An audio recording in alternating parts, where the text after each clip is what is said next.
न कश्चित कस्यचित् रिपुः व्यवहारेण ही जायन्ते मित्राणि रिपवस्तथा। यानी कोई किसी का न मित्र है न शत्रु है, लेकिन जिसके प्रति जो जैसा व्यवहार करेगा उसी के अनुसार मित्र और शत्रु बनते हैं। तो ये जो व्यवहार हुआ है राजकुमार, ये धनुष क्या है? हमारे आराध्य गुरुदेव भगवान शंकर का है। तो ये हमारे आराध्य का है, हमारे गुरुदेव का है। इस धनुष के प्रति हमारा प्रेम है, इस धनुष के प्रति श्रद्धा है, विश्वास है, आस्था है। अगर इसका खंडन किया गया है तो वो मित्र नहीं हो सकता राजकुमार, वो शत्रु ही होगा। इसलिए वो मेरा शत्रु है। बहुत धुरी टोली लड़काई, ये तो आपकी बालकपन का खेल है, लड़काई का खेल है। ये क्या है? धनुष टूटा है, धनु ही तोड़ी गई है। धनु ही का कोई महत्व नहीं है। एक धनुष टूटा है, तुमने बहुत तोड़ी है, कुछ नहीं हुआ। इस एक को तोड़ने पर वो त्रिभुवन का विजेता बन गया जिसने तोड़ दिया। और लक्ष्मण कुमार ने बहुत तोड़ी है तो कौन जानता था? कृपा है महामुनि विश्वामित्र की जो मिथिला में ले आए, लेकिन ये भी पता नहीं था कि जिंदा हो कि मर गए हो। तो तात्पर्य कथन ये है राजकुमार, ये धनुष है और धनुषियों का कोई महत्व नहीं है। इसलिए मेरे जीवन काल में कोई ममता नहीं। हाँ, ममता लक्ष्मण कुमार ने कहा ज्ञानी त्याग देते हैं, तो संसार के प्रति तो त्याग देते हैं, लेकिन ज्ञानी जन जो होते हैं वो सदैव ममता परमात्मा के प्रति। अब त्यागने की जो ममता है तो कहा जननी जनक बंधु सुख दारा तन धन भावन सुहग परिवारा सभी ममताओं से मैं घूर राजकुमार। लेकिन सबकी ममता ताग बटोरी और परमात्मा कहता है कि मम पद मन ही बांध बर चरणों में होना चाहिए, अपने आराध्य के, अपने इष्ट के, अपने गुरुदेव के। तो ममता है गुरुदेव के प्रति। यहाँ कोई संसार के प्रति कोई ममता नहीं। रे जब बालक काल बस बोलत तो ही न संहार धन ही संत प्रार्थन विदत। और ये है भैया शिव प्रकाश जी कुरी निवासी तरी पाठकपुर। बहुत ही संवाद, सुंदर संवाद का क्रम चल रहा है। प्रभावित हुए हैं, इनकी ओर से 120 श्रद्धा सुमन प्रकट है। भैया को कोर्स सा साधुवाद, धन्यवाद। बड़ी विचित्र बात है, भगवान शंकर के चरणों के प्रति प्रेम है, आस्था है, श्रद्धा है, भक्ति है। तो जब भगवान शंकर के प्रति श्रद्धा है तो इस धनुष के प्रति क्या है? प्रश्न ये है, ये ममता है कि प्रेम है? ये चिंतन करना है। भगवान के प्रति श्रद्धा होती है, वस्तु के प्रति क्या होता है? भगवान नित्य होते हैं, वस्तु अनित्य होती है। नित्य वस्तु कभी नष्ट नहीं होती है। जब नित्य वस्तु कभी नष्ट नहीं होती या नित्य व्यक्ति कभी नष्ट नहीं होता, भगवान कभी नष्ट नहीं हो सकते, तो उसके प्रति श्रद्धा हो सकती है।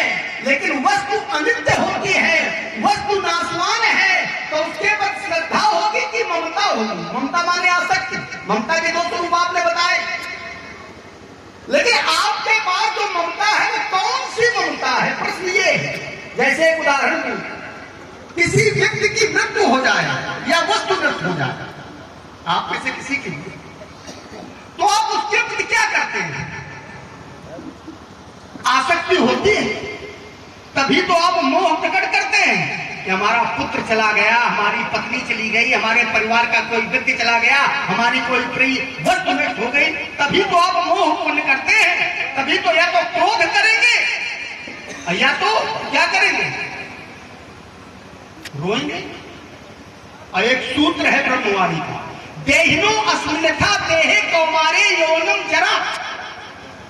जीव जब संसार में आता है तो अनेक अवस्थाएं प्राप्त करता है। शैशव अवस्था, बाल्यावस्था, युवा अवस्था, वृद्धावस्था, वर्षियान अवस्था, बहुत अवस्थाएं। अंत में शरीर छूट जाता है, शरीर नष्ट हो जाता है। और जब शरीर छूट जाता है तो आप लोग क्या करते हैं? श्रद्धा में वियोग नहीं है। एक बात हमेशा याद रखना जीवन में, श्रद्धा में वियोग नहीं है, श्रद्धा में योग है और आसक्ति में वियोग है। और यहां पर आसक्ति है तभी तो देहांतर प्राप्ति, देह के छूट जाने पर धीरज तंत्र न मुह्यंति, वीर पुरुष होते हैं, जो ज्ञानी होते हैं, वो मोह को प्राप्त नहीं होते हैं। लेकिन आपकी स्थिति क्या है? सुनत वचन फिर अनंत निहारे, देखे चाप खंड। श्रद्धा जब होगी तो एक की ओर दृष्टि होगी, अद्वैत की ओर। और जब मोह होगा, आसक्ति होगी, तो द्वैत की ओर दृष्टि होगी। एक से अद्वैत से द्वैत की ओर दृष्टि जाना, यह मोह का कारण है। यही है अनंत निहारे। अनंत माने दूसरी ओर, दूसरी ओर देख लेना ही आसक्ति का कारण है। जहां तक मैंने जाना, महात्मा परशुराम जी कहते हैं, वार्ता कुछ लंबी हो गई, हम छटने के लिए देते। पहला वाक्य था कि तुम्हारा भैया खड़ा हुआ, उसने कहा नाम समधन भंजन निहारा, वही क्यों एक दास तुम्हारा, लेकिन उत्तर नहीं मिला। उत्तर मिल गया, आप समझ नहीं पाए। प्राय यही चूक हो जाती। उत्तर दे दिया गया, लेकिन समझ नहीं पाए। अब मैं संकेत में दूंगा, आप लोग कहेंगे तो स्पष्ट करूंगा, मैं स्पष्ट न करूंगा। ये होली क्यों शब्द जो है, ये क्यों है क्या? और ये राम जी की वाणी है, रामो द्विज भास्ते। राम की वाणी में कभी मिथ्या नहीं होता है। ऐसा विश्व में कोई प्रमाण नहीं है कि राम की वाणी में मिथ्या भाषण हो। अगर राम की वाणी में मिथ्या भाषण नहीं है, तो फिर उत्तर कैसे नहीं है, यह समझना है। और ये है हमारे आदरणीय चाचा श्री कौशल जी तिवारी, निवासी खुचकीपुर। 51 प्रेम प्रसून दोनों ही भगवान के चरणों में प्रदत्त हैं। कोट सा साधुवाद, धन्यवाद। सुने, जब राम जी ने कहा होली क्यों, एक शब्द के अनेक अर्थ होते हैं।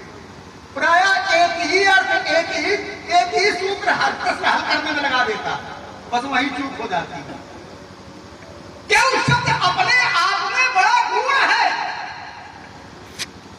इसमें बड़ा गूढ़ अर्थ छिपा हुआ है। और ये क्यों शब्द से ही सब कुछ स्पष्ट है। आगे संकेत भी है। अभी क्यों शब्द का स्पष्टीकरण मैं नहीं कर रहा हूं, लेकिन एक संकेत दे रहा हूं। तभी तो जब मेरे भैया ने कहा आए सुका कही किन मोही, आए सुका क्या क्या है, कही किन क्यों नहीं कहते हो, किससे मोही, मुझसे। यही चूक हो गई। सीधे कह देते धनुष तोड़ने वाले को ले आओ, समस्या का समाधान हो जाता। सबसे बड़ी चूक श्री परशुराम जी से यहां पर हुई। क्या करने लगे? सेवक सो जो करी से उकाई, हरि करने कर करी लगाई, सुनो राम के शिव संतोरा, सहज गाँव संसोर मोरा, सोदल गाँव निहाय समाजा। उसे अलग कर दिया जाए, किसे अलग कर दिया जाए? प्रश्न ये खड़ा है, किसे अलग किया जाए? क्या वो छिपा है क्या? क्या वो छिपा है क्या?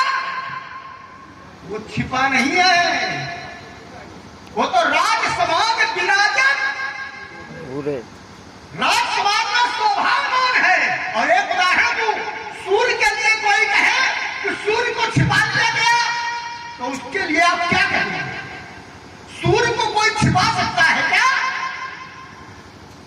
उसी प्रकार से धनुष तोड़ने वाला छिपा नहीं है, राज समाज में शोभायमान है।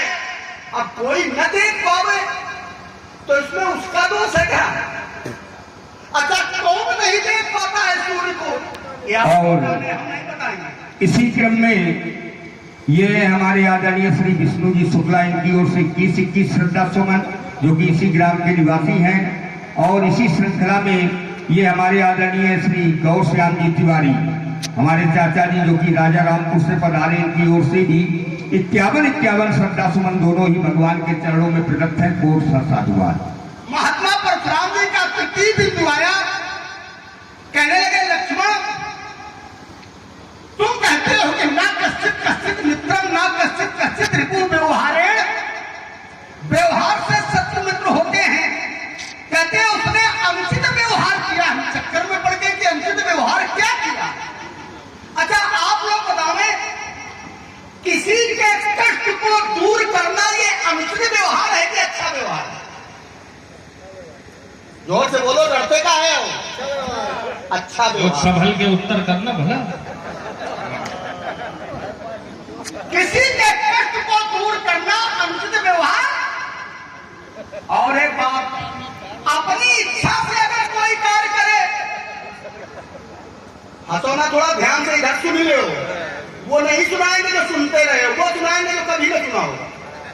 ध्यान से सुन लो, पता नहीं अब क्रम बने कि ना बने। अब सुनिए इसको, अगर कोई व्यक्ति स्वेच्छा से कोई कार्य कर दे तो वो अच्छा भी हो सकता है, बुरा भी हो सकता है, उसमें प्रश्न चिन्ह लग सकता है। लेकिन अगर गुरुजनों के आदेश से कोई कार्य करे, गुरुजनों के आदेश से कोई कार्य करे तो क्या उसमें प्रश्न चिन्ह लगाया जा सकता है?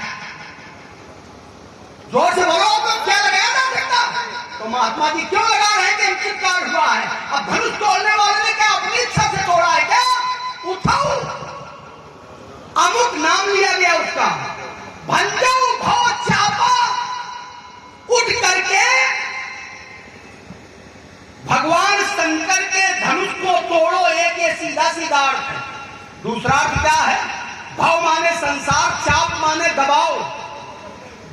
संसार के दबाव को दूर करो, तभी तो राजा जनक का कष्ट दूर होगा। तभी कहा गया गुरु जी के द्वारा, मेटे उतात जनक परितापा। और राजा जनक के ऊपर सांसारिक दबाव क्या है? कन्या का विवाह नहीं हो रहा, ये सांसारिक दबाव। इसलिए मेटे उतात जनक परितापा। तो बताइए, धनुष तोड़ने वाले ने क्या अनुचित कार्य किया? ये विचारणीय विषय नहीं किया, हमारे हिसाब से नहीं किया। नहीं किया तो आपका ये कहना कि उसने अनुचित कार्य किया है, अनुचित व्यवहार किया है, इसलिए मेरा सत्य है कि अच्छी बात नहीं, इस पर चिंतन करने की आवश्यकता है। महात्मा परशुराम जी कहते हैं उसने अनुचित इसलिए किया क्योंकि भगवान शंकर का धनुष है। उसने अनैतिक इसने किया क्योंकि ये बड़ा परोपकारी है, इसने बड़ा परोपकार का कार्य किया। हमारी जानकारी में आज तक इसके द्वारा कोई परोपकार नहीं हुआ, आज तक के इतिहास में। मैं आज तक की बात कर रहा हूं, जब आया और जब से आज टूट गया। इस धनुष के द्वारा कोई परोपकार नहीं हुआ। और जब जब समस्या आई भगवान शंकर के सामने तो भगवान शंकर के साथ भी धोखा कर गया। अच्छा, धोखेबाज को आप लोग क्या कहेंगे? जोर से बोलो भाई, धोखेबाज को क्या कहेंगे आप? विश्वासघाती कहेंगे। और जब जब समस्या आई तो भगवान शंकर का साथ इसने नहीं दिया। अगले क्रम में इसको भी स्पष्ट करेंगे, अभी तो हम केवल अपनी बात रख रहे हैं। इसलिए महात्मा परशुराम जी, धनुष तोड़ने वाले के प्रति जो आपका ये निर्णय है, ये हमें अच्छा नहीं लग रहा है। इस पर पुनर्विचार कर ले। बहुत धनुषी अपने जानबूझ के छोड़ दिया। कुछ कहना हो तो आप। चलिए, बढ़िया। समाज में बहुत अच्छे लोग बैठे हैं, सभी लोग लक्ष्मण कुमार की बातों को सुना और गुना है। तो बोला क्या कथन आया कि धनुष बड़ा धोखेबाज है, इतनी चतुराई का। आप हाथ भी करवा रहे हो, ऐसा लग रहा है सब ऐसे ही आ बैठे। अरे ज्ञानियों की समाज है ये मिथिला नगरी। धनुष धोखेबाज है।